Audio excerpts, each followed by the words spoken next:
In today's tutorial, I'm going to show you how to hopefully resolve if the extended display feature on your Windows 11 or Windows 10 laptop, tablet, or desktop computer is not working. So this should hopefully be a pretty straightforward process here, guys. And without further ado, let's go ahead and jump straight into it.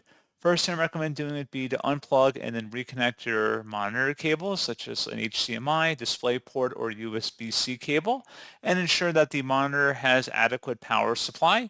You may also want to try toggling the display mode by pressing the Windows and P key on your keyboard, and that should give you an option then to extend the display by projecting it. So you can select extend or duplicate, or you can select PC screen only. Select your preference there. So that's something else I recommend taking a look at. You can also right-click on the desktop and select display settings. And then going underneath scale and layout versus multiple displays, expand the drop-down and select detect, and then see if that is able to detect your extended display, or if once it's able to find your monitor, hopefully then it'll be able to extend it. And that's pretty much it.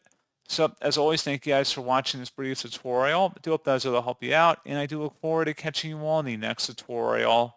Goodbye.